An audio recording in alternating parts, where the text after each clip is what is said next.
At-Tabarani, Al-Imam Abu Nu'aim, Al-Imam Ibnu Asakir dari Sayyidina Umar bin Al-Khattab radhiyallahu ta'ala anhum.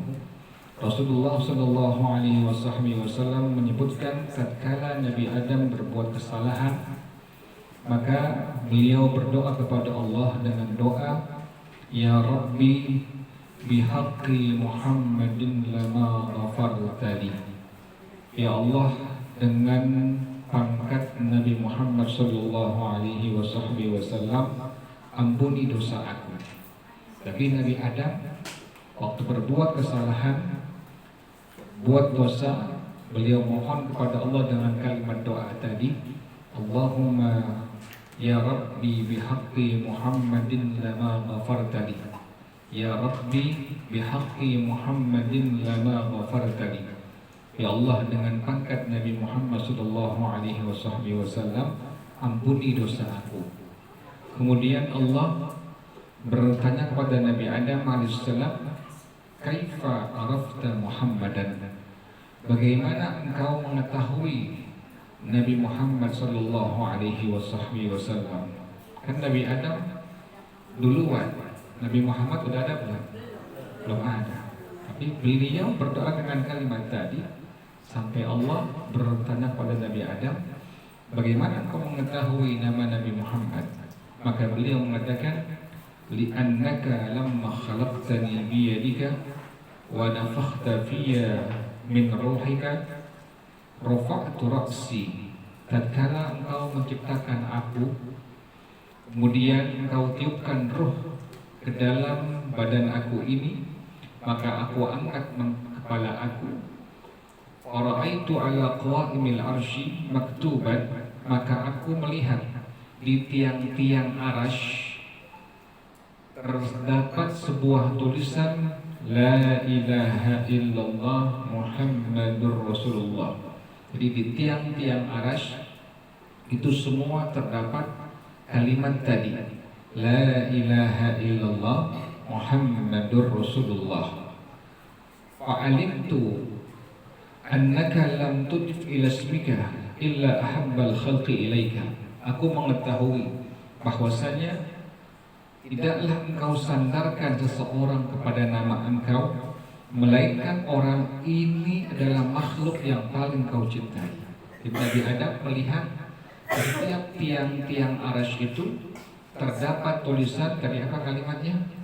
La ilaha illallah Muhammadur Rasulullah. Kata Nabi Adam alaihissalam, tidaklah engkau sandarkan nama seseorang dengan nama engkau, melainkan orang ini, manusia inilah manusia yang paling kau cintai. Allah mengatakan, Sadaqta ya Adam walaula Muhammadun ma khalaqtuka. Benar engkau wahai Adam, kalau seandainya tidak ada Nabi Muhammad, aku tidak akan menciptakan engkau. Ini yang pertama, bukti yang menunjukkan bahwasanya Nabi Muhammad sallallahu alaihi wasallam memiliki pangkat yang sangat tinggi di hadapan Allah Subhanahu wa taala.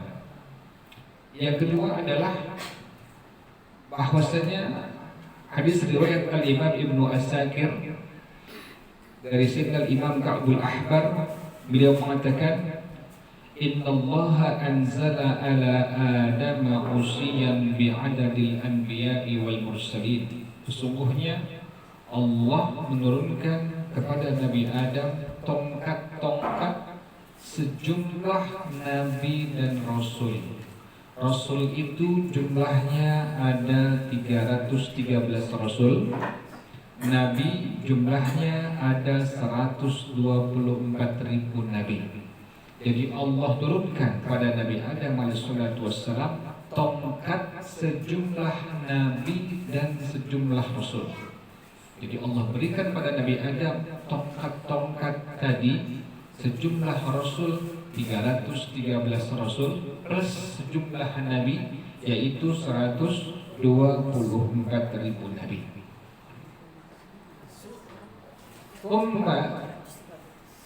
Di rasulnya 313, nabinya tadi berapa? 124.000 nabi. Jadi tongkatnya itu sangat banyak Allah berikan kepada Nabi Adam alaihissalatu wassalam. Thumma aqbala ala ibnihi Syith.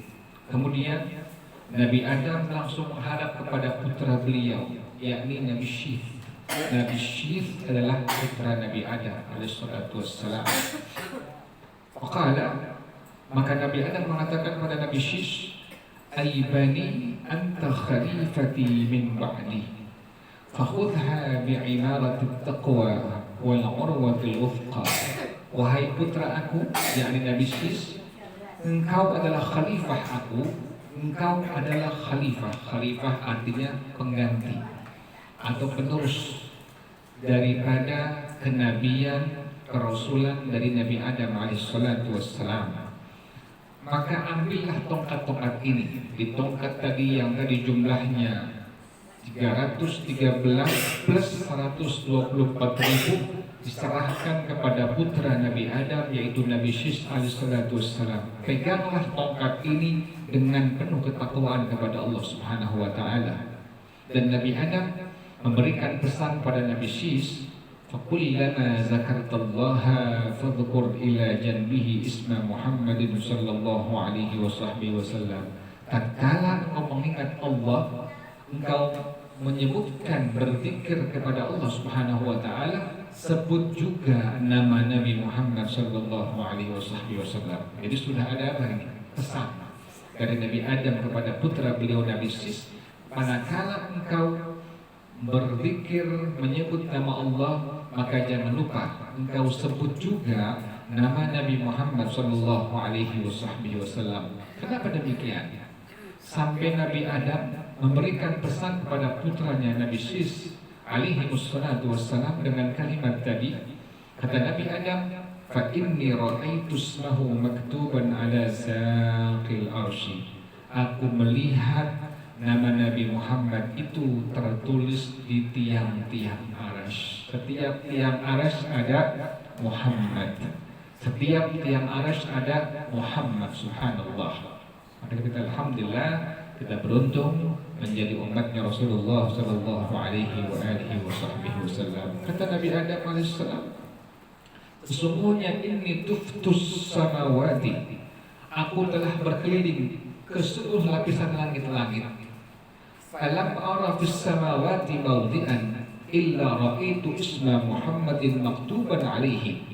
Tidaklah setiap lapisan-lapisan langit maka tertulis nama Nabi Muhammad sallallahu alaihi wasallam. Jadi pas Nabi Adam keliling langit, itu setiap lapisan langit tertulis kalimat adalah Nabi Muhammad, Muhammad, Muhammad. Makanya tidak lagi heran bila ada orang di alam dunia ini, yakni kita semua, mengalami fenomena alam. Satu waktu pernah ada orang yang melihat terukir di awan kalimat apa? Muhammad. Tidak terheran lagi. Kenapa demikian? Sudah ada keterangannya dari Rasulullah sallallahu alaihi wasallam. Nabi Adam mengatakan, setiap lapisan-lapisan langit yang aku lewati itu sudah tertulis nama Nabi Muhammad sallallahu alaihi wasallam. Bukan hanya sampai situ saja. Tadi di tiang-tiang arasy ada Nabi-Nabi Muhammad. Kemudian setiap lapisan langit ada Nabi-Nabi Muhammad. Bahkan kata Nabi Adam alaihissalatu wassalam, wa anna rabbi askanani al-jannata. Allah telah menempatkan aku di dalam syurga.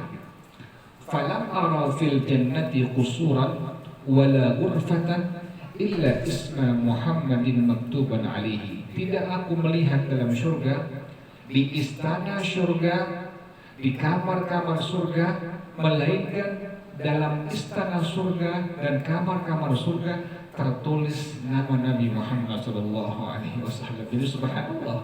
Jadi setiap istana di surga pasti ada nama Nabi Muhammad. Di kamar-kamar surga pasti ada nama Nabi Muhammad sallallahu alaihi wasallam.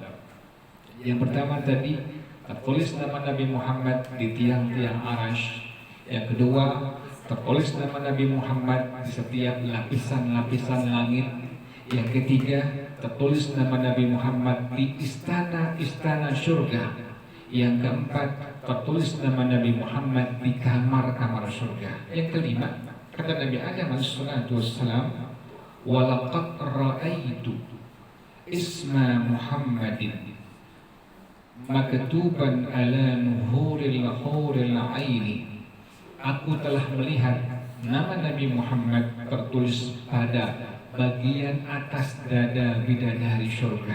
Jadi bidadari surga di bagian sininya ini, bagian atas dadanya sini tertulis nama Nabi Muhammad sallallahu alaihi wasallam. Jadi subhanallah.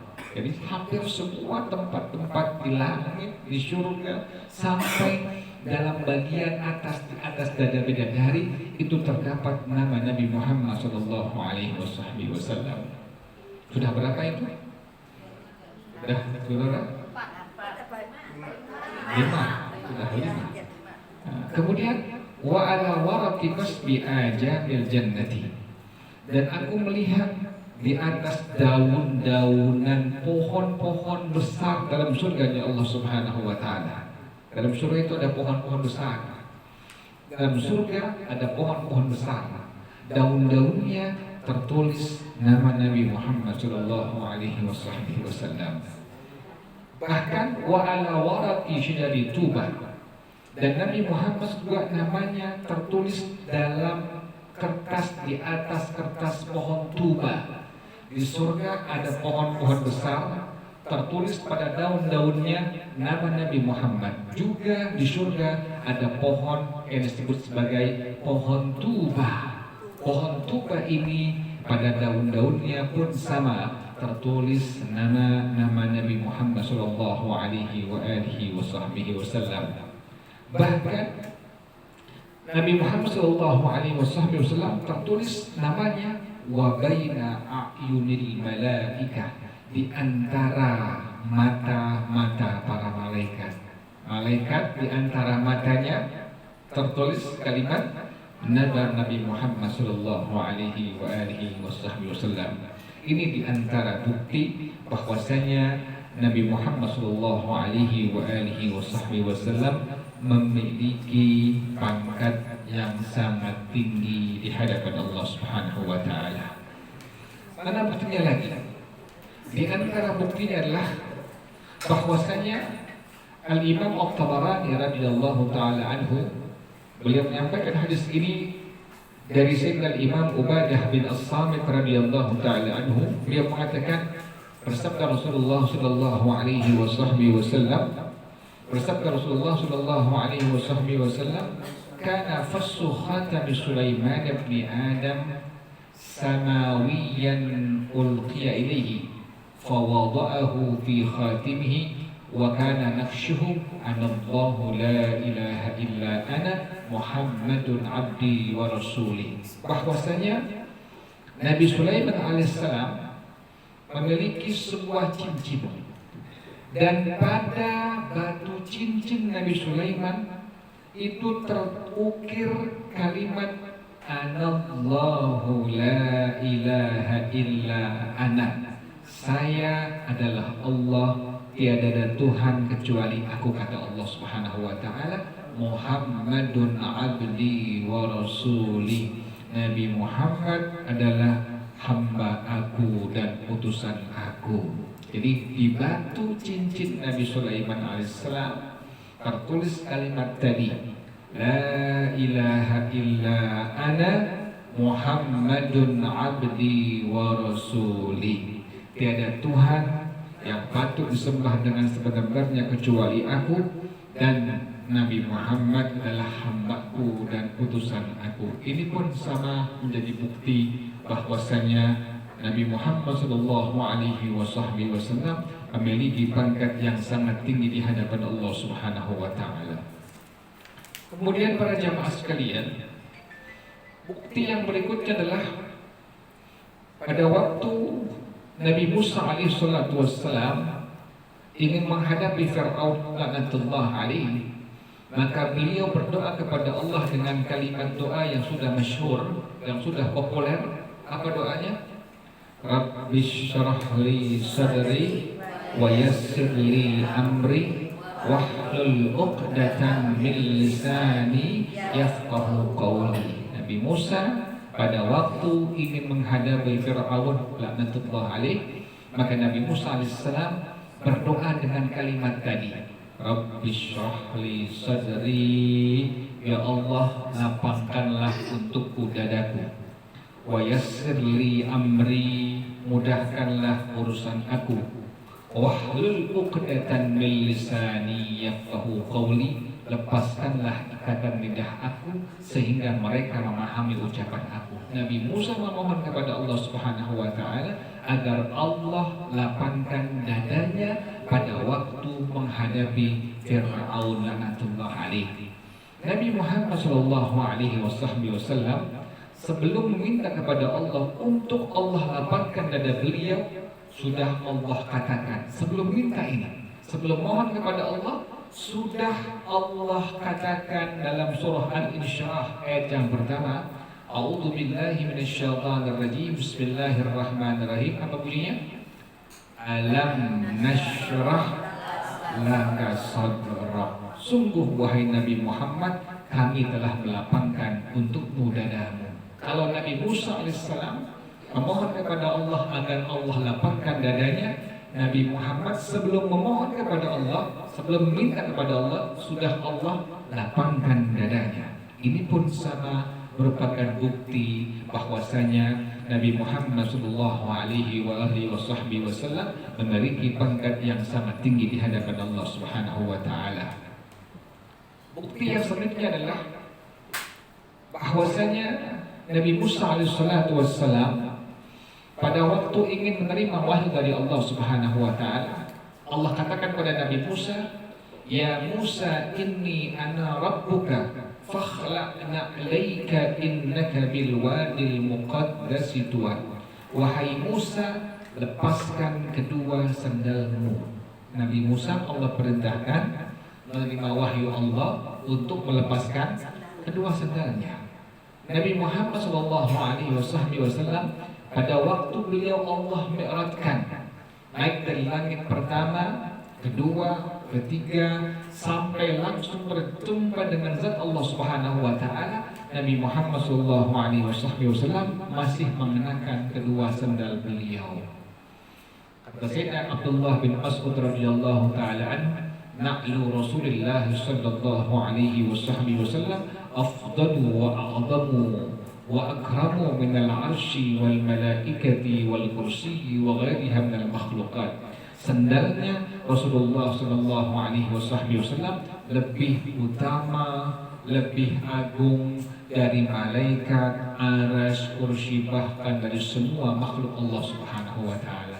Kalau sandalnya saja lebih utama, lebih agung dari semua makhluk Allah Subhanahu wa taala, fakaifa bin Nabi Muhammadin sallallahu alaihi wasallam, maka bagaimana dengan dirinya Nabi Muhammad sallallahu alaihi wasallam. Ini pun sama menunjukkan bukti bahwa Nabi Muhammad sallallahu alaihi wasallam adalah makhluk Allah yang memiliki pangkat yang sangat tinggi di hadapan Allah Subhanahu wa taala. Itulah sekilas daripada tentang Nabi Muhammad SAW yang memiliki pangkat yang sangat tinggi di hadapan Allah Subhanahu wa taala. Kemudian bagaimana ciri fisik Nabi Muhammad SAW?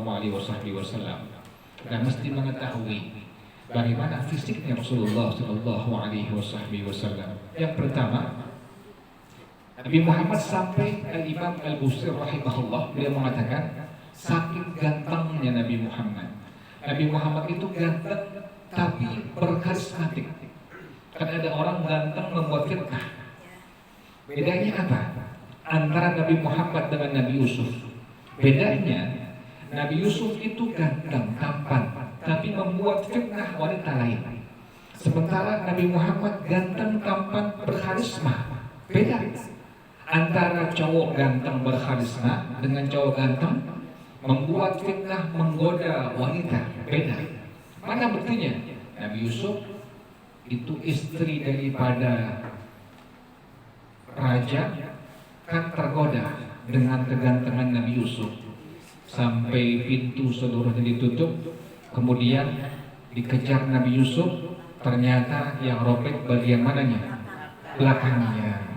Sampai ketemu dengan rajanya. Kata istri raja ini, wahai suami aku, ini Yusuf ingin menodai aku. Dia hukum dengan hukum yang seberat-beratnya. Hukum dia dengan hukum yang seberat-beratnya. Tidak langsung dihukum, dipanggil penasihat istana. Kata penasihat istana, buktinya lihat saja. Bila robeknya dari bagian depan, maka Yusuf yang salah, istrimu yang benar. Tapi bila sobeknya dari bagian belakang, maka Yusuf yang benar, istrimu yang salah. Pas dicek, mana yang robek? Bagian belakangnya. Lihat itu. Sampai kabar ini tersiar di seluruh pelosok negeri, bahwasanya istri raja ini ingin sekali berhubungan dengan Nabi Yusuf alaihissalatu wassalam. Kemudian istri raja ini langsung mengundang perempuan-perempuan pejabat lainnya. Mereka berkumpul seluruhnya, diberikan buah-buahan, diberikan pisau. Kemudian keluar Nabi Yusuf alaihissalatu wassalam. Maka mereka tidak berasa. Bukan mereka mengiris buah-buahan, tapi mereka mengiris jari-jari tangan mereka. Sambil mereka mengatakan, ma hada illa malakun karim. Ini bukan manusia, tapi malaikat yang begitu tampan. Itu ketampanannya, gantengnya membuat apa? Menggoda wanita. Lain dengan Nabi Muhammad SAW. Nabi Muhammad tampan, tapi bukan menggoda, berkarismatik, berwibawa. Siapa yang melihat beliau maka akan sangat gentar, sangat takut melihatnya. Sudah dekat, sangat cinta pada Nabi Muhammad SAW. Nabi Muhammad fisiknya seolah-olah beliau besar kepada Allah Subhanahu Wa Taala. Fisik Nabi Muhammad dari bagian rambut sampai bagian kaki seolah-olah beliau memesan langsung kepada Allah Subhanahu Wa Taala. Subhanallah. Kalau kita kan sudah baca surah Yusuf lagi hamil, pas keluarnya ternyata kan pengennya biar anaknya ganteng, biar anaknya cakep, kalau perempuan biar cantik. Pas keluar ya emang begitu kan. Di mana pabriknya? Ini Nabi Muhammad tidak demikian. Nabi Muhammad seolah-olah Nabi Muhammad itu memesan dari ujung rambut sampai ujung kaki kepada Allah Subhanahu Wa Taala. Yang pertama adalah bagaimana wajahnya Rasulullah Sallallahu Alaihi Wasallam. Salah seorang sahabat Nabi, Sayyidina Imam Abu Hurairah yang bernama Abdurrahman bin Sakhar radhiyallahu taala anhu, beliau mengatakan, ma ra'aitu ahsana min Rasulillah sallallahu alaihi wasallam. Tidak aku melihat pria lebih tampan, lebih ganteng dari wajahnya Rasulullah sallallahu alaihi wasallam. Beliau mengatakan demikian, tidak aku pernah melihat seorang pria yang lebih tampan wajahnya dari wajahnya Rasulullah sallallahu alaihi wasallam. Bagaimana ketampanan wajah Nabi Muhammad sallallahu alaihi wasallam? Sayyidina Imam Abu Hurairah beliau mengatakan, ka'anna syamsa tajri fi wajhi, seolah-olah matahari itu mengalir di wajahnya Rasulullah sallallahu alaihi wasallam. Cakep enggak itu? Terang, cakep. Cakep bukan silau, bukan. Cakep, saking cakepnya seolah-olah matahari mengalir di wajahnya Rasulullah. Coba deh kalau kita keluar tidak sinar matahari kan cerah, bagus. Nah, itulah demikian. Sayyidina Imam Abu Hurairah radhiyallahu anhu mengatakan Nabi Muhammad itu seolah-olah matahari mengalir di wajahnya Rasulullah sallallahu alaihi wasallam. Ini menunjukkan wajah Nabi sangatlah tampan dilihat oleh semua sahabat-sahabatnya Rasulullah sallallahu alaihi wasallam. Bahkan salah seorang sahabat Nabi, Sayyidina Imam Jabir bin Samurah radhiyallahu taala anhu, dia mengatakan, ra'aitu Rasulullah sallallahu alaihi wasallam fi lailah idhiyan ay muqmirah. Aku pernah melihat Rasulullah sallallahu alaihi wasallam di malam bulan purnama, dan beliau memakai baju berwarna merah. Faja'altu anzuru ilaihi, wa ilal qamari, maka aku mulai melihat memandang wajah Nabi Muhammad dan memandang bulan. Kata Sayyidina Imam Samurah, Jabir bin Samurah, beliau mengatakan, falahuwa fi aini ahsanu minal qamari, maka sungguh wajah Nabi Muhammad sallallahu alaihi wasallam lebih bagus, lebih indah daripada bulan malam purnama. Kan bulan cantik. Bulan itu kalau purnama cantik ya? Cantik, cakep, luar biasa. Wajah Nabi lebih tampan dari bulan purnama tadi. Allah, luar biasa. Mudah-mudahan kita akan bertemu dengan Rasulullah sallallahu alaihi wasallam. Makanya perbanyak mengucapkan selawat dan salam kepada Rasulullah sallallahu alaihi wasallam. Kemudian bagaimana wajah Nabi Muhammad sallallahu alaihi wasallam? Maka Sayyidina Ali bin Abi Thalib, beliau mengatakan, lam yakun bil mutahham wala mukaltham. Nabi Muhammad itu wajahnya tidak penuh lemak, nggak apa, nggak gemoy sekarang bilangnya, nggak gemuk wajahnya itu. Nabi Muhammad tidak ada lemaknya, tidak penuh lemak. Nama wajah Nabi Muhammad demikian keadaannya. Yang kedua, wala wal mukaltham. Nabi Muhammad itu wajahnya tidak bundar, sedikit saja bundarnya. Jadi bukan bundar wajahnya.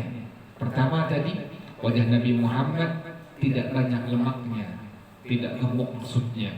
Yang kedua, Nabi Muhammad wajahnya sedikit membundarnya, tidak bundar wajah Nabi Muhammad sallallahu alaihi wasallam. Itu yang pertama. Dari wajahnya Rasulullah sallallahu alaihi wasallam, demikian keadaannya. Bagaimana pandangan mata Nabi Muhammad sallallahu alaihi wasallam?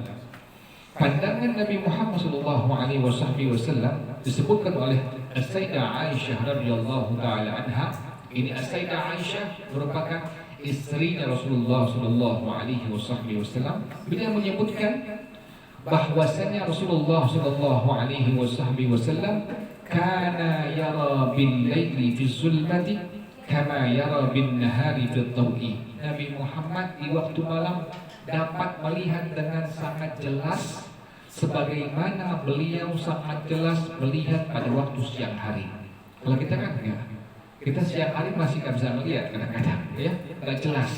Nabi Muhammad malam hari beliau melihat sangat jelas sebagaimana beliau melihat siang hari dengan sangat jelas. Subhanallah, luar biasa. Jadi pandangan Nabi Muhammad di malam hari melihat dalam kegelapan sangat-sangat jelas sesuatu atau benda yang beliau lihat, sebagaimana beliau melihat sesuatu pada siang hari sangat jelas. Itu yang pertama. Yang kedua, bahwasanya Rasulullah Shallallahu Alaihi Wasallam bagian belakang beliau lihat seperti bagian depannya. Kalau kita kan mesti pakai apa itu? Spion kalau melihat orang yang di belakang. Nabi Muhammad tidak demikian. Nabi Muhammad sallallahu alaihi wasallam beliau melihat bagian belakang sama seperti beliau melihat bagian depan. Jadi subhanallah, luar biasa. Mana buktinya? Pada waktu salat berjamaah, maka kata Rasulullah sallallahu alaihi wasallam pada semua para sahabatnya, ada sahabat yang mendahului Nabi belum ruku. Ini sahabat yang di belakang sudah ruku. Maka Nabi tegur para sahabat ini dengan kalimat, wahai sahabat-sahabat aku, inni imamukum fala tasbiquni birruku'i. Wahai seluruh sahabat-sahabat aku imam kalian, maka jangan kalian mendahului ruku aku. Nabi melihat, kan padahal berjamaah di mana makmumnya? Belakang apa depan? Belakang. Nabi melihat. Kata Nabi Muhammad SAW setelah selesai sholat, kalian wahai sahabat-sahabat aku jangan mendahului ruku aku. Ini menunjukkan bahwasanya Rasulullah Shallallahu Alaihi Wasallam beliau melihat bagian belakang sama seperti beliau melihat bagian depan. Allah Subhanallah. Sudah wajahnya, sudah pandangan matanya, kemudian pendengarannya Rasulullah Shallallahu Alaihi Wasallam. Rasulullah Shallallahu Alaihi Wasallam pendengarannya mendengar setiap pergerakan-pergerakan yang di langit. Nabi dengar semuanya. Jadi awan, yang langit, Nabi dengar telinga beliau itu, mendengar setiap gerakan-gerakan yang ada di langit, suara-suara di langit, beliau dengar dari kupingnya beliau langsung Rasulullah Shallallahu Alaihi Wasallam. Kemudian para jamaah sekalian, sampai-sampai para sahabat, kira-kira ada nggak pemimpin dunia yang rambutnya direbuti oleh sahabat-sahabatnya? Nggak ada, kecuali hanya Nabi Muhammad SAW. Rambut beliau itu kalau lagi beliau mencukur, seluruh sahabat-sahabatnya berebutkan rambutnya Rasulullah SAW.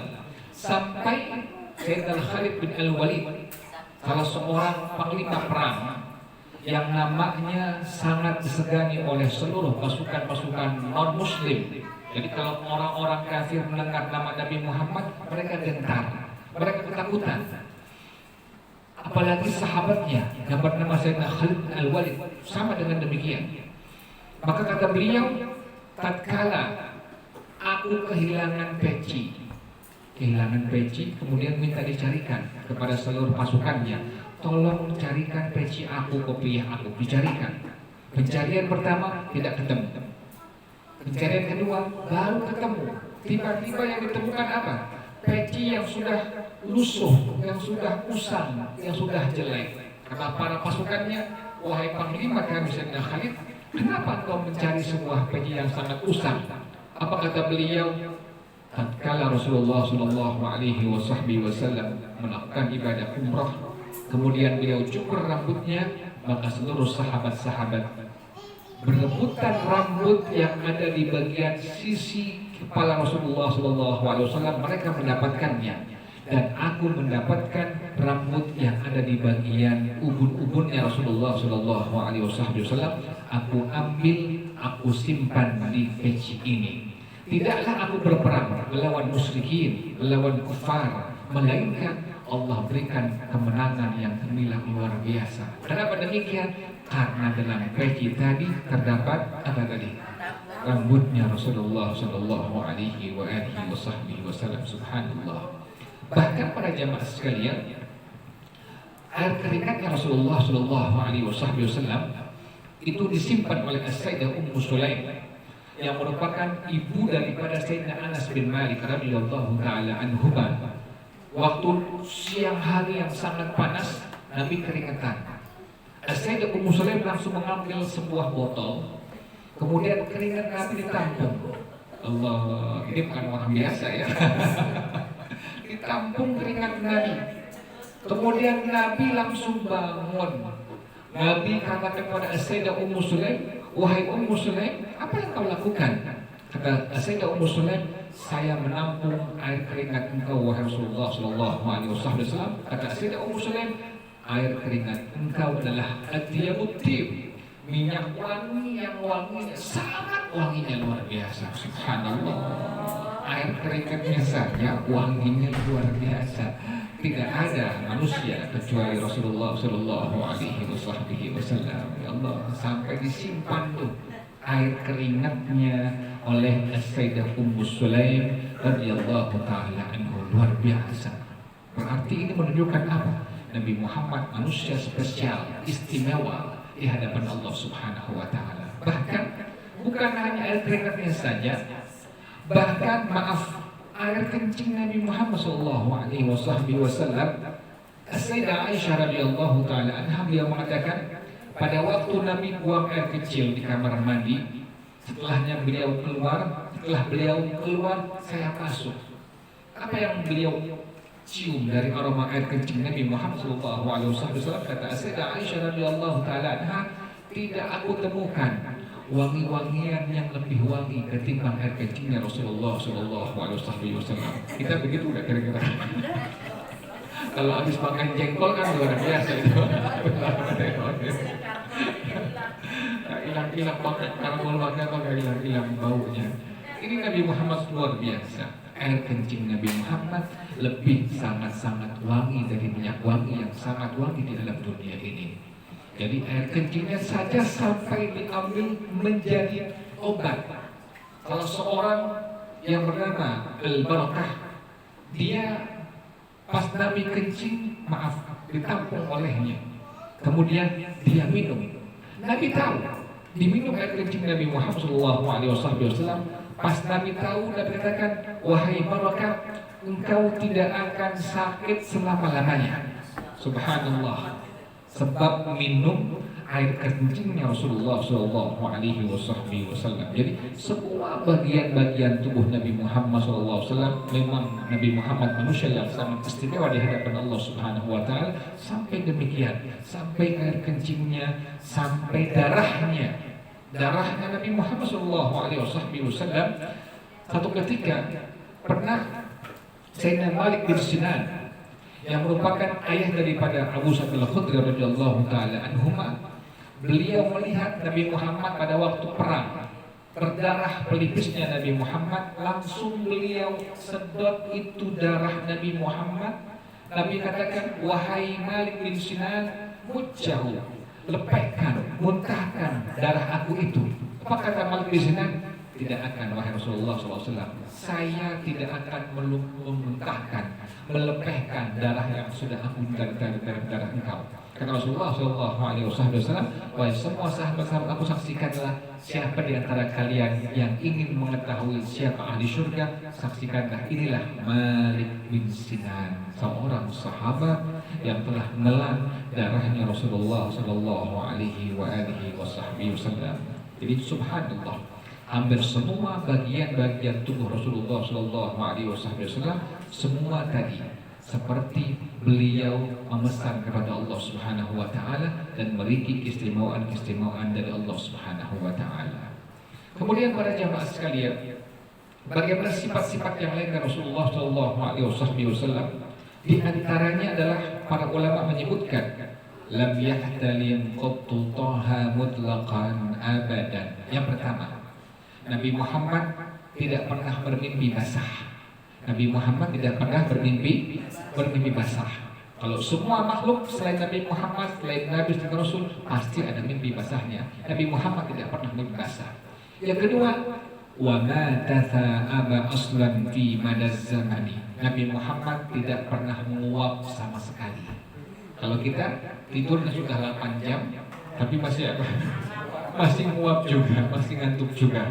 Nabi Muhammad tidak pernah menguap sama sekali. Dan sunnah kita kalau menguap dianjurkan untuk kita tutup dengan punggung, boleh telapak tangan, punggung telapak tangan kiri atau sebelah kanan. Sunnah seperti ini, sambil mengucapkan kalimat a'udzubillahi minasyaitonirrajim. Jadi pas menguap tutup dengan boleh punggung telapak tangan yang kanan atau punggung telapak tangan yang kiri, seperti ini. Seperti itu kalau menguap. Kemudian ucapkan kalimat a'udzubillahi minasyaitonirrajim. Kenapa demikian? Saat kita menguap, setan berupaya masuk dalam rongga mulut kita. Saat kita menguap, setan berupaya masuk ke dalam rongga mulut kita. Makanya disunnahkan kita menguap tutup dengan punggung telapak tangan boleh, kanan boleh, kiri, sambil mengucapkan kalimat a'udzubillahi minasyaitonirrajim. Nabi Muhammad yang kedua tadi sifatnya, beliau tidak pernah menguap. Pertama, tidak pernah bermimpi basah. Yang kedua, tidak pernah menguap. Yang ketiga, wa qalbuhu lam yanam wal 'ainu qad ma'asat. Nabi Muhammad hatinya tidak pernah tidur, sementara matanya sudah mengantuk. Kalau kita, mata kita melek, hati kita apa? Tidur. Jadi beda dengan Nabi Muhammad. Nabi Muhammad hatinya tidak pernah tidur, matanya sudah mengantuk. Subhanallah, memang istimewa Allah ciptakan Rasulullah SAW. Sudah berapa ini? Sudah 3. Yang keempat, Nabi Muhammad SAW falam tahruf, tidak pernah kabur hewan-hewan, binatang. Kalau ketemu dengan Nabi Muhammad tidak pernah kabur. Ya Allah, subhanallah. Bahkan Nabi Muhammad mengerti bahasa binatang. Nabi Muhammad mengerti bahasa binatang. Mana buktinya? Yaitu adalah Sayyidina Zaid bin Thabit radhiyallahu taala anhu, beliau pernah mengisahkan pada waktu Rasulullah di kota Madinah Al-Munawwarah, datang seorang anak gunung menghampiri Rasulullah Shallallahu Alaihi Wasallam dengan membawa seekor unta. Kemudian tiba-tiba datang seorang laki-laki mengakui, Rasulullah, ini unta aku. Tapi ternyata pas Nabi katakan, diam dulu sebentar, aku ingin mendengar unta ini. Nabi mendengar suara unta, Nabi mengerti bahasa unta. Nabi dengarkan unta tadi, kemudian Nabi mendengar secara beberapa menit kemudian Nabi katakan, engkau ini bukan pemilik unta ini. Unta ini mengatakan, engkau ini bukan pemilik unta ini. Orang Arab gunung itulah yang merupakan pemilik unta ini. Kata Nabi Muhammad SAW, wahai orang Arab gunung, tadi engkau sebelum kemarin apa yang kau baca? Sampai orang yang punya unta ini yang sesungguhnya tidak diakui oleh si untanya itu. Apa yang kau baca? Kata Arabi ini, orang Arab gunung ini mengatakan, wahai Rasulullah Shallallahu Alaihi Wasallam, tadi sebelum saya kemari, saya baca beberapa kalimat salawat kepada engkau. Yang pertama, Allahumma salli ala Muhammad hatta la tabqa salat. Yang kedua, Allahumma wa barik ala Muhammad hatta la tabqa barakah. Yang ketiga, Allahumma wa sallim ala, udah pernah ya? Allahumma salli ala Muhammad hatta la tabqa salat. Yang kedua, Allahumma barik ala Muhammad hatta la tabqa barakah. Yang ketiga, Allahumma wa sallim ala Muhammad hatta la yabqa salam. Yang keempat, Allahumma arham Muhammadan hatta la tabqa rahmah wa alihi wa sahbihi. Itulah selawat yang dibaca oleh Arabi tadi. Kemudian kata Rasulullah Shallallahu Alaihi Wasallam, pas kamu baca kalimat tadi, itu subhanallah, unta milik orang Arab tadi nggak mengakui pemiliknya. Subhanallah itu. Makanya sunnah baca selawat ini ketika kita menghadapi apa? Kesulitan, kegundahan, kegalauan. Kenapa demikian? Pasti akan Allah berikan solusi dalam keluar. Tadi selawatnya, Allahumma salli ala Muhammad hatta la tabqa salat. Yang kedua, Allahumma barik ala Muhammad hatta la tabqa barakah. Yang ketiga, Allahumma wasallim ala Muhammad hatta la yabqa salam. Yang keempat, Allahumma arham Muhammadan hatta la tabqa rahmah wa alihi wa sahbihi wa sallim. Kemudian kata Rasulullah Shallallahu Alaihi Wasallam, pas engkau baca selawat tadi, maka malaikat berbondong-bondong datang ke gang-gang yang ada di kota Madinah Munawwarah ini. Jadi selawat itu luar biasa. Pas kita baca, itu malaikat menghampiri kita dengan jumlah yang sangat banyak, yang tahu hanya Allah Subhanahu wa Ta'ala. Bahkan kata Rasulullah SAW, nanti engkau pada waktu hari kiamat akan melewati jembatan As-Sirat, wajah kamu itu seperti bulan purnama, terang benderang, sebab membaca salawat tadi, Allahumma salli ala Muhammad hatta la tabqa salat. Yang kedua tadi apa? Allahumma barik ala Muhammad hatta la tabqa barakah. Yang ketiga, Allahumma wasallim ala Muhammad hatta la yabqa salam. Yang keempat, Allahumma warham Muhammadan hatta la tabqa rahmah wa alihi wa sahbihi wa sallim. Jadi Nabi Muhammad, setiap ada binatang yang menjumpai beliau, nggak pernah apa ini binatang, nggak pernah kabur. Bahkan kata Sayyidina Ali radhiyallahu taala anhu, aku berdua bersama Rasulullah Shallallahu Alaihi Wasallam, tidaklah kami melewati pepohonan bebatuan, melainkan pohon dan batu mengucapkan kalimat Assalamu alayka ya Rasulullah. Jadi setiap kali Nabi Muhammad melewati pohonan bebatuan, ada pohon yang mengucapkan kalimat Assalamu alayka ya Rasulullah. Bebatuan mengucapkan kalimat Assalamu alayka ya Rasulullah. Kalau pohon mengucapin salam kepada Nabi Muhammad, kalau batu mengucapin salam kepada Nabi Muhammad, kenapa kita tidak mau apa? Mengucapkan salam kepada Nabi Muhammad. Itu kan salamnya Assalatu wassalamu alayka ya Rasulullah. Jadi subhanallah, setiap kali kami melewati bebatuan pepohonan, maka bebatuan pepohonan tadi pasti mengucapkan salam kepada Rasulullah Sallallahu Alaihi Wasallam. Kemudian para jamaah sekalian, Zaman Rasulullah Shallallahu Alaihi Wasallam itu bulan terbelah dua. Bulan terbelah dua. Nabi ditantang oleh orang-orang musyrikin. Kalau engkau benar seorang nabi, bulan bisa terbelah menjadi dua. Nabi mengangkat tangan mohon kepada Allah Subhanahu Wa Taala. Ternyata benar bulan terbelah dua. Yang satu ada di atas gunung, yang satu di bawah gunung. Masing-masing kampung, orang-orang kampung itu melihat benar itu bulan hari ini malam ini terbelah dua. Jadi orang kampung A melihat ada bulan di atas gunung, kampung sebelah melihat ada bulan di bawah gunung. Subhanallah. Apa kata orang musyrik? Apa kata orang kafir? Ini merupakan sihirnya Nabi Muhammad. Ini merupakan apa? Sihirnya Nabi Muhammad. Padahal itu merupakan mukjizatnya Rasulullah Sallallahu Alaihi Wasallam. Jadi subhanallah, Nabi Muhammad fisiknya luar biasa, pangkatnya luar biasa, sifat-sifatnya luar biasa, bahkan akhlak Rasulullah Sallallahu Alaihi Wasallam sangat-sangat luar biasa. Sampai Allah puji beliau dengan kalimat apa? Wa innaka la'ala khuluqin azim. Wahai Nabi Muhammad Sallallahu Alaihi Wasallam, engkau memiliki budi pekerti yang sangat luhur, memiliki akhlak yang sangat mulia. Bukti yang pertama, kemuliaan akhlak Nabi Muhammad pada waktu beliau berdakwah ke Taif. Kemudian beliau ingin berdakwah ke sana, sampai di Taif yang ada bukan sambutan orang-orang Taif, tapi Nabi disambiti dengan perkataan yang sangat kasar. Nabi dikatai dengan kalimat ya sahir, ya kahin, ya majnun, wahai tukang sihir, wahai orang gila, wahai tukang tenung. Bahkan bukan dengan hanya perkataan yang kasar, Nabi disambiti dari anak kecil sampai orang tua dengan kotoran binatang, bahkan dengan bebatuan-bebatuan sampai berdarah pelipisnya Rasulullah Shallallahu Alaihi Wasallam. Saat itu Nabi langsung mengenadahkan darahnya dengan kedua telapak tangannya. Tujuannya apa? Biar jangan sampai darahnya menetes jatuh di permukaan bumi ini. Kenapa demikian sampai demikian?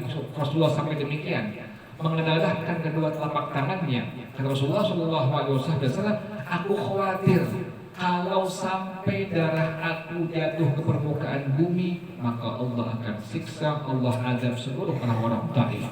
Habis sampai itu, sampai menengadahkan kedua telapak tangannya, nggak mau sampai darahnya sampai apa? Jatuh sampai netes ke permukaan bumi ini. Saat itu maka langsung malaikat datang menghampiri Nabi Muhammad. Pas Nabi berdarah, disambiti dengan kotoran binatang, Nabi dikatai orang gila, tukang sihir, tukang tenung. Malaikat menghampiri beliau sambil mengatakan, wahai Nabi Muhammad, kalau saat ini kau mohon kepada Allah Subhanahu Wa Taala, aku himpit gunung Taif ini, aku akan binasakan mereka semua. Aku akan binasakan mereka semua. Ini tawaran yang sangat apa ini? Menarik hati ini. Tapi yang keluar dari sabda Rasulullah Shallallahu Alaihi Wasallam bukan perintah untuk menghimpit gunung Taif terhadap orang-orang Taif seluruhnya. Nabi Muhammad mengangkat kedua tangan beliau, berdoa kepada Allah dengan doa yang sudah masyhur, Allahumma ighfir li qaumi fa innahum la ya'lamun.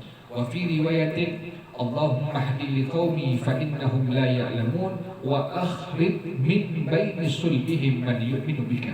Ya Allah, ampuni orang-orang Taif.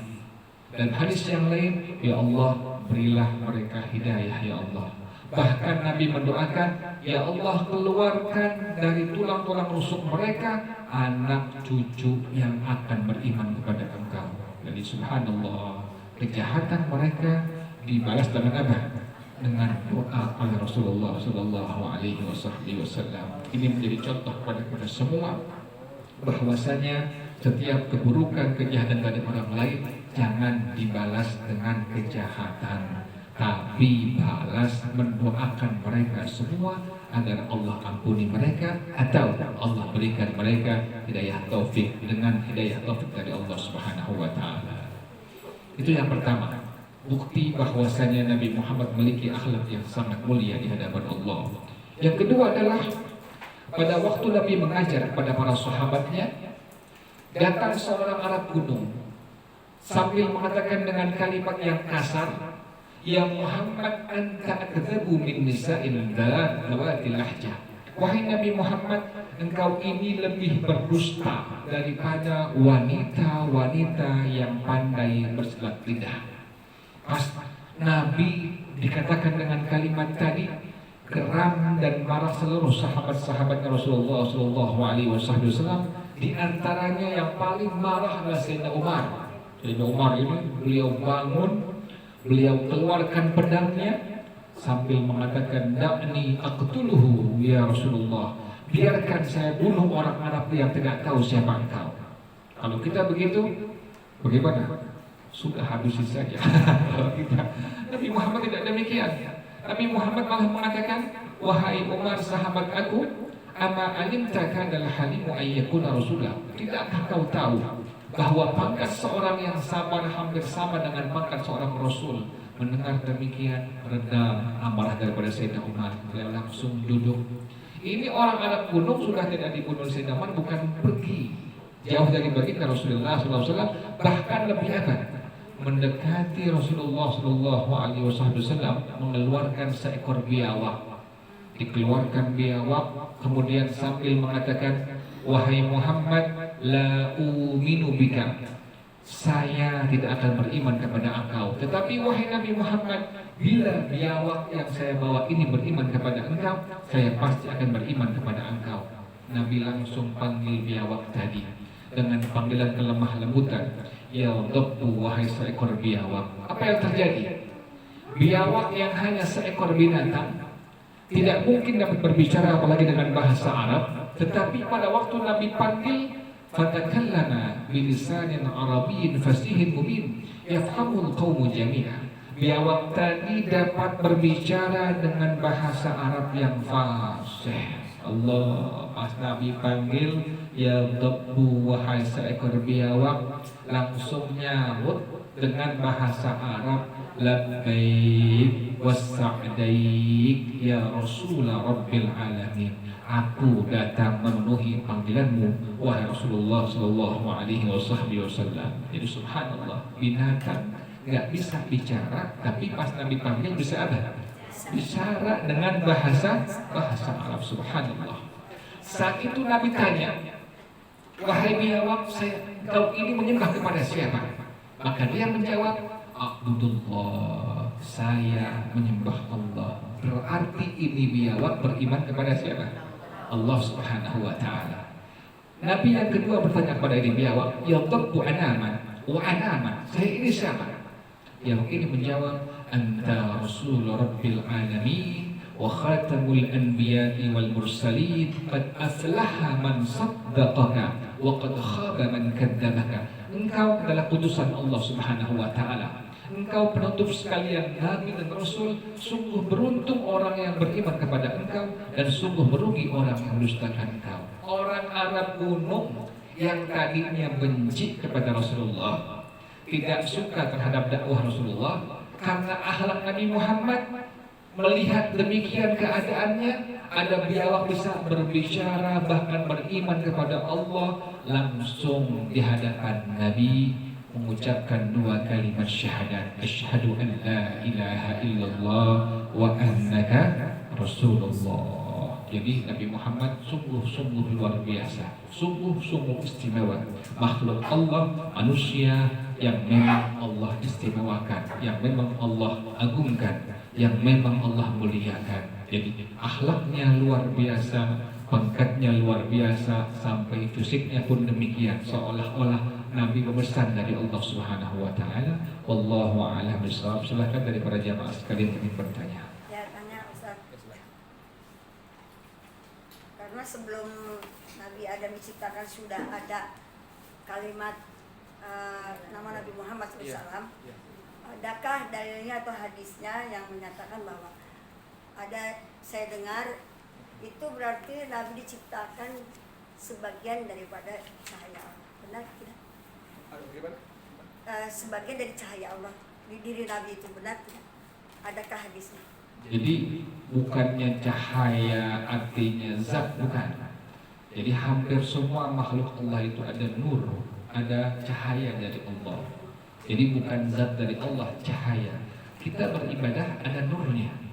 Nurnya dari mana? Dari Allah Subhanahu wa taala. Setiap ibadah yang kita kerjakan itu ada cahayanya. Misalnya kita berwudu. Orang yang berwudu dengan ilmu itu ada nurnya di mukanya, di wajahnya. Bukannya pakai apa? Pakai skincare, bukan. Cahayanya cahaya dari skincare, jadi glowingnya glowing dari skincare, bukan. Jadi memang asli ibadah dia. Ini siapa yang mengatakan seperti itu? Sahabat Nabi Sayyidina Abdullah bin Abbas radhiyallahu taala anhu, inna lil hasanati nuran fil wajah. Setiap satu kebaikan yang kita kerjakan itu ada cahaya di wajah kita. Sedekah yang kita keluarkan, baca Quran yang kita baca, duha yang kita lakukan, itu masing-masing ada nurnya di wajah seseorang tadi. Yang kedua adalah wadiyaan bil qalbi, ada cahaya pada hatinya. Jadi subhanallah, setiap satu kebaikan yang kita kerjakan mendapatkan cahaya dari Allah di wajah kita. Kemudian cahaya dari Allah di hati kita. Bahkan setiap satu kebaikan yang kita kerjakan dampaknya bagaimana? Wa mahabbatan fi qulubin nas. Allah berikan orang lain cinta kepada kita. Subhanallah. Sebab kebaikan yang kita kerjakan, di samping tadi mendapatkan cahaya di wajah kita dari Allah, mendapatkan cahaya di hati kita, juga Allah berikan orang itu cinta kepada orang yang berbuat kebaikan. Yang keempat, wajalban rizqi.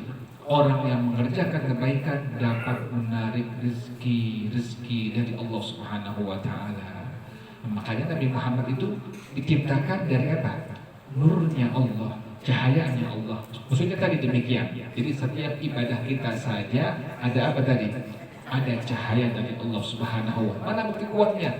Di dunia saja kita tahu mana orang yang ibadahnya benar, mana orang yang ibadahnya sama sekali tidak ada. Ketahuan. Dari wajahnya ketahuan, ini ahli ibadah. Kenapa demikian? Wajahnya penuh apa? Penuh cahaya, penuh nur, penuh cahaya. Bukan cahaya dari kosmetik, dari skincare, bukan. Tapi memang ibadah dia yang dia kerjakan membuat dampak tadi. Ada nur, ada cahaya pada wajah orang tadi. Demikian. Wallahu a'lam bishawab. Ya.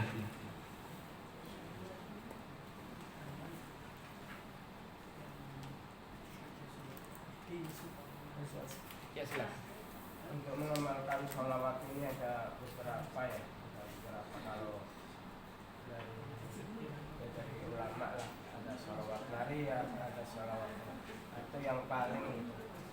Gimana Ustaz mengamalkannya? Iya.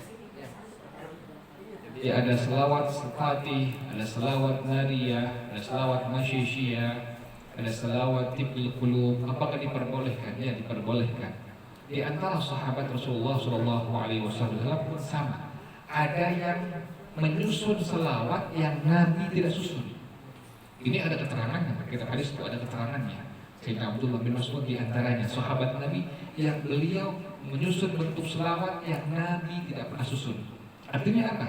Menyusun selawat diperbolehkan hukumnya. Jadi bukannya haram, bukannya bid'ah. Makanya kita diperbolehkan membaca selawat apapun. Yang penting bentuknya apa?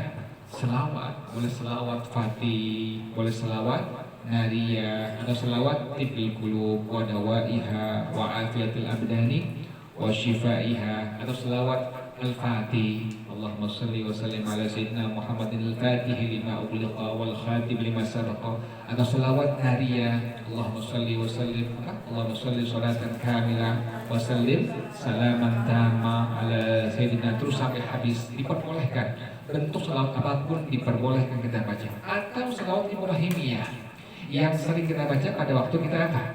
Salat, silakan diperbolehkan. Atau yang paling pendek, Allahumma salli wa sallim ala sayyidina Muhammad wa ala ali sayyidina Muhammad. Silakan bebas. Yang penting adalah bentuknya, bentuk sigatnya, kalimatnya, selawat kepada Rasulullah SAW. Demikian. Wallahu a'lam bishawab. Ya silakan. Assalamualaikum warahmatullahi wabarakatuh. Waalaikumsalam warahmatullahi wabarakatuh.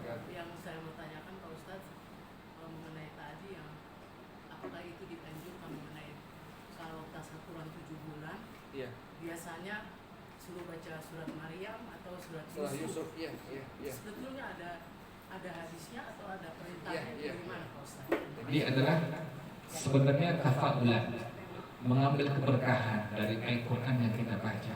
Apakah diperbolehkan? Ya, diperbolehkan. Silahkan diperbolehkan. Baca Quran mengambil berkah, silahkan diperbolehkan. Misalnya ada kuat dari Al-Baqarah sampai An-Nas, silahkan diperbolehkan. Cuma kita punya ulama memilih apa? Surah Maryam dengan surah Yusuf. Misalnya ada orang saya pengen baca surah Al-Baqarah, silahkan, tidak apa-apa. Apa tujuannya? Mengambil keberkahan dari surah Al-Quran yang kita baca. Kenapa demikian? Setiap ayat, setiap huruf yang kita baca ada pahala dari Allah Subhanahu wa taala. Satu huruf Allah balas berapa? 10 kebaikan. Juga di sana ada apa? Ada nur dari Allah Subhanahu wa taala. Rumah yang dibacakan Quran itu rumah terlihat oleh malaikat dari langit sangat terang. Sangat terang. Sekalipun rumahnya biasa, bukan rumah mewah, tapi sering baca Quran pagi, siang, petang, bahkan malam, itu malaikat dari langit semua melihat rumah ini penuh cahaya dari Allah Subhanahu wa taala. Jadi artinya apa? Seorang hamba Allah dikenali di dalam dunia oleh malaikat-malaikat yang ada di langit, itu sebab bacaan Quran yang dibaca. Untuk mengambil keberkahan dari bacaan Quran tadi, waktu kita mengadakan 4 bulan, 7 bulan, diambil surah Maryam dengan surah apa? Surah Yusuf. Kenapa demikian? Mengambil keberkahan dari 2 surah ini. Apakah diperbolehkan surah yang lain? Ya, diperbolehkan dengan surah yang lain, silahkan. Makanya dibaca semuanya, dibaca selawat, dibaca Yasin, dibaca surah Maryam, dibaca surah Yusuf. Tujuannya apa? Mengambil keberkahan. Dan paling penting agar si janin ini di masa kandungan di perut ibunya sudah diperdengarkan kalimat-kalimat yang baik. Jadi sudah mendengar selawat, nanti pas lahir diazankan, telinga kuping sebelah kanan diiqamahkan, telinga kuping sebelah kiri. Jangan lupa baca surah Al-Qadar. Inna anzalnahu fi lailatul qadr wa ma adraka ma, sampai kalimat salamun hiya hatta, sampai habis. Kenapa demikian? Para ulama mengatakan bayi yang dibacakan surah Al-Qadar ketika dia dilahirkan, maka diantaranya insya Allah akan Allah selamatkan bayi ini sampai dewasa, sampai matinya tidak akan pernah melakukan perbuatan zina. Jadi Allah jaga bayi ini dari kecil sampai dia mati, sampai dia wafat, Allah jaga tidak akan pernah melakukan perbuatan zina. Maka jangan lupa, nanti kalau punya cucu, punya anak, kemudian kita bilangin punya ponakan, ada bayi lahir, kita punya ponakan, cucu, anak, bilangin. Nanti tolong habis diazankan telinga sebelah kanan, iqamahkan telinga sebelah kiri, jangan lupa telinga sebelah kanan bacakan dari surah apa? Surah Al-Qadar dari awal hingga akhir, dari inna anzalnahu fi lailatul qadr wa ma adraka ma lailatul qadri khairum min alfi syahr tanazzalul malaikatu warruhu fiha biidzni rabbihim min kulli amr salamun hiya hatta matla'il fajr. Tadi di antara tadi, kenapa ada bacaan-bacaan sebelum bayi lahir tadi? Agar di masa kandungan ibunya si jabang bayi sudah diperkenalkan dengan kalimat-kalimat thayyibah. Lahir permukaan dunia, diadzankan, diiqamahkan, didik dengan didikan agama. Terus yang pada akhirnya dia sudah remaja, karena sudah ada basic agama di hatinya, di otaknya, dia akan sangat mudah diarahkan pada agama. Itu fungsi seperti itu. Saya yakin semua jamaah di sini waktu kecil demikian oleh orang tuanya. Saya yakin demikian. Sehingga di masa kita sudah dewasa, bahkan sampai hari ini kita hidup di alam dunia, sudah terbiasa dengan agama. Kenapa demikian? Pasti pada waktu kita kecil semua dididik agama oleh orang-orang tua kita. Maka demikian, didik agama anak kita, cucu kita dari sejak apa? Sejak kandungan. Tadi disunnahkan untuk mengambil keberkahan dari surah Al-Quran, di antaranya adalah surah Maryam dengan surah Yusuf. Demikian, wallahu a'lam bishawab.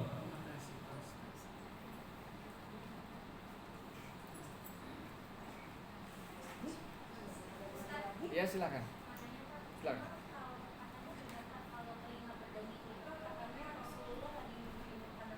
Bukan, ada orang membicarakan kita.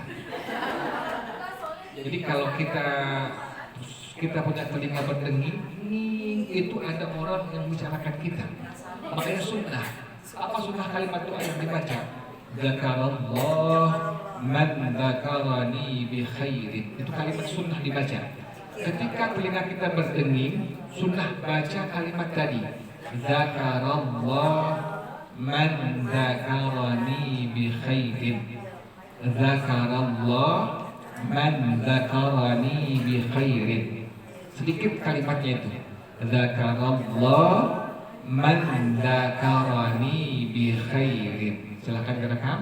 Dzakarallah man dzakarani bi khairin. Jadi kalimatnya sunnah pada waktu kita telinga berdenging, kita berdenging, sunnah ucapkan kalimat tadi. Dzakarallah man dzakarani bi khairin. Apa artinya? Semoga Allah menyebutkan orang yang menyebutkan aku dengan kebaikan-kebaikan. Jadi setiap telinga berdenging pasti ada yang ngomongin kita. Kalau orang dulu bilang kalau terasa sedak, ya, ini ada ngomongin nih lagi makan, tahunya apa? Tersedak nih ada ngomongin, bukan itu bukan.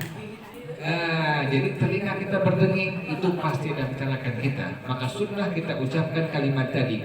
Dzakarallah man dzakarani bi khairin. Sedikit kalimatnya. Jadi pas berdenging kita langsung kita pegang telinga kita ucapkan kalimat tadi. Dzakarallah man dzakarani bi khair. Demikian. Wallahu a'lam bishawab. Ya, kanan kiri dua-duanya. Ya, mau kanan yang bunyi atau kiri sama. Baca doa kalimat tadi. Dzakarallah man dzakarani bi khairin. Iya, silakan. Iya. Iya. Iya. Jadi salat sunnah istikharah dan hajat setiap hari kerjakan. Jangan pas kita ada hajat saja. Salat sunnah hajat, kenapa demikian? Karena setiap hari kita butuh kepada Allah. Setiap hari kita minta pilihan dari Allah yang terbaik.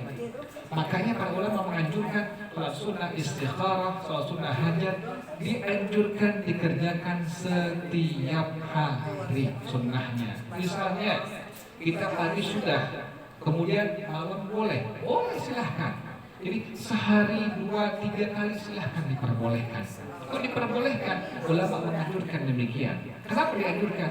Karena kita butuh kepada Allah setiap hari dan kita sangat perlu Allah yang menentukan pilihan kita yang terbaik untuk kita. Makanya kita dianjurkan oleh para ulama kerjakan salat sunnah hajat dan istikharah ini dikerjakannya setiap hari. Yang enak malam, yang enak itu malam. Kita bangun jam 3, kalau kesiangan jam 4, kita salat sunnah hajat, istikharah, qiyamul lail, tutup dengan witirnya 3 kali. Itu yang enak itu malam. Tapi apakah diperbolehkan pagi? Ya diperbolehkan pagi. Silahkan diperbolehkan. Kerjakan kapanpun. Pagi diperbolehkan pun malam diperbolehkan. Demikian wallahu a'lam bishawab. Ya silakan. Kemarin saya ikuti kajian. Iya. Terus ada beliau menyampaikan bahwa sholat sunnah yang 4 rakaat itu baca tasbih baca apa namanya? Ayat itu 2 kali. Iya. 2 kali. Apakah diperbolehkan sholat sunnah yang 4 rakaat tasyahudnya 2 kali atau 1 kali? Diperbolehkan 1 kali, diperbolehkan 2 kali. Artinya diberikan 2 opsi. Opsi yang pertama, silahkan tasyahudnya adalah 2 kali atau hanya sekali saja. Contoh misalnya qabliyah zuhur. Contoh misalnya ba'diyah zuhur 4 rakaat. Bagaimana kalau langsung? Silahkan, tidak apa-apa. Kemudian teknisnya bagaimana? Silahkan dengan 2 kali tasyahud atau dengan 1 kali tasyahud saja. Tidak apa-apa dua-duanya. Dua-duanya masyru'un, dua-duanya disyariatkan, disunnahkan. Tidak apa-apa. Misalnya lagi apa? Qabliyah asar. Kan qabliyah asar berapa jumlahnya? 4 rakaat. Misalnya ada 2 rakaat tidak apa-apa, tapi lebih bagusnya 4 rakaat. Nah, 4 rakaat qobliyah asar ini adalah dikerjakannya bagaimana? Teknisnya diperbolehkan dengan 1 kali tasyahud atau diperbolehkan dengan 2 kali tasyahud. Dua-duanya adalah masyru'un, disyariatkan. Jadi kalau fikih demikian, fikih itu adalah banyak pendapat. Jadi tidak baku dengan satu pendapat. Lain dengan tauhid. Tauhid satu, nggak boleh 2. Tauhid itu satu. Allah Maha Esa, sudah selesai. Allah itu ada, sudah selesai. Allah itu bersifat wajib kitab, sudah selesai. Jadi kalau fikih ada pendapat ulama yang lainnya yang memperbolehkan. Contoh lagi misalnya tadi qobliyah asar, ada ulama yang bilang 2 rakaat, ada ulama yang bilang 4 rakaat.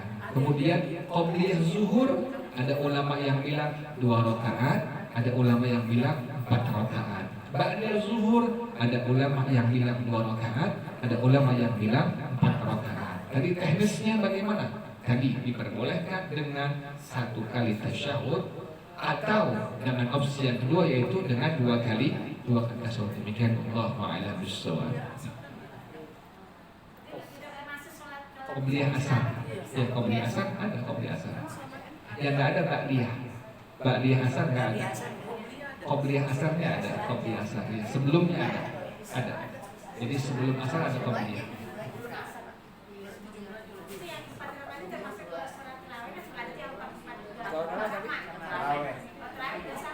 Tarawih itu adalah disunnahkan adalah dikerjakannya 2 rakaat salam, 2 rakaat salam. Jadi bukan 4 rakaat salam, 2 rakaat salam, 2 rakaat salam. Iya, makanya ulama itu, jumhur ulama mengatakan kalau sunnah tarawih itu dikerjakan 2 rakaat salam, 2 rakaat salam. Hampir ulama sedunia itu mengerjakan kalau sholat tarawih 2 rakaat salam, 2 rakaat salam. Jadi jarang ditemukan 4 rakaat salam kalau sholat tarawih. Kita lihat di negeri Arab, kita lihat di Saudi Arabia, di Bahrain, di Qatar atau di Yaman, itu mereka semua mengerjakan sholat sunnah tarawihnya adalah 2 rakaat salam, 2 rakaat salam. Yang ada hanya di Indonesia saja. Iya, artinya kita lihat jumhur ulama sedunia, bukan se-Indonesia, sedunia. Maka sedunia adalah kebanyakan jumhur ulama sholat sunnah tarawihnya 2 rakaat salam, 2 rakaat salam. Saya sering menyampaikan di beberapa tempat kajian, saya katakan 4 rakaat salam untuk sholat sunnah tarawih hanya ada di negeri kita saja. Demikian wallahu a'lam bishawab. Ya, silakan. Kan zaman sekarang tren juga untuk kayak tes untuk kemampuan minat sama bakat orang anak gitu ya, melalui tangan sidik jari. Nah itu di Islam itu boleh nggak? Iya. Jadi sebenarnya itu begini, ada satu kiat yang paling penting. Bagaimana kiatnya? Didik anak kita sebelum dia akil balik sudah bisa baca Quran. Ini yang paling jitu, ini yang paling menentukan. Kenapa demikian? Intelijensi itu, IQ seorang anak itu akan lebih cerdas bila dia sudah mampu membaca Quran sebelum dia akil balik. Berbeda. Itu sudah diteliti oleh para ulama, teliti bahwasanya anak-anak yang sebelum usia balik sudah bisa baca Quran itu dia punya IQ-nya lebih di atas rata-rata anak-anak yang baca Quran setelah sudah akil balik. Jadi subhanallah. Makanya saya pesan di beberapa tempat pengajian itu saya bilang, ibu-ibu tolong yang punya anak, yang punya cucu, tolong dari kecil sebelum dia balik sudah disuruh baca apa? Ajari baca Quran. Jadi sebelum SMP itu sudah bisa baca Quran. Sampai saya bilang umur 3-4 tahun ajari Quran. Sudah belajar alif bata, belajar iqra dan lain-lainnya. Sehingga sebelum dia masuk usia SMP, maka sudah bisa baca apa? Baca Quran. Ini berbeda. IQ anak yang lebih cerdas biasanya di masa sebelum dia menginjak akil balik sudah bisa membaca Al-Quran, apalagi bisa menghafal surah-surah dalam Al-Quran. Demikian. Allahu. Jadi yang paling bagus begitu. Jadi bukan tadi apa?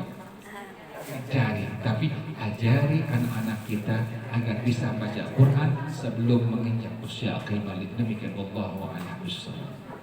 Ustaz, saya tanya. Ya silakan. Sebenarnya sholat sunnah rawatib jumlahnya berapa, Pak? Ya.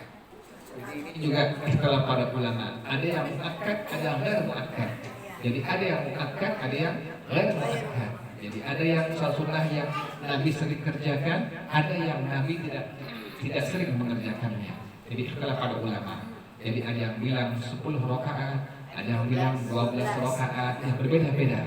Tadi makanya ada bilangan jumlahnya. Qobliyah asar ada yang 2 rakaat, ada yang 4 rakaat. Ya, ada yang nggak mengerjakan. Ya betul, betul seperti itu. Seperti qobliyah maghrib, ada yang mengerjakan, ada yang tidak mengerjakan. Demikian.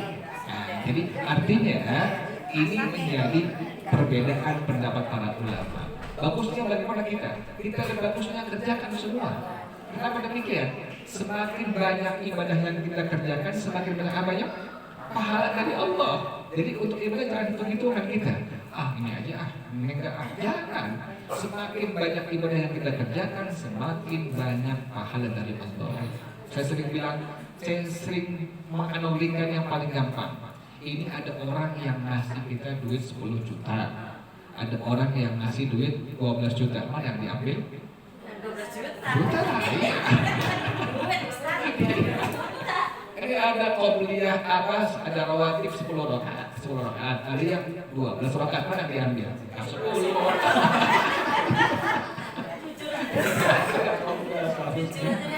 Ya, demikian. Jadi seharusnya untuk ibadah lebih maksimalkan lagi. Kenapa demikian? Karena akhirat lebih baik daripada dunia kita miliki. Demikian. Wallahu a'lam bishawab. Al-Fatihah. A'udzu billahi minasyaitonir rajim. Bismillahirrahmanirrahim. Alhamdulillahirabbil alamin arrahmanir rahim maliki yaumiddin. Iyyaka na'budu wa iyyaka nasta'in. Ihdinas siratal mustaqim. صراط الذين أنعمت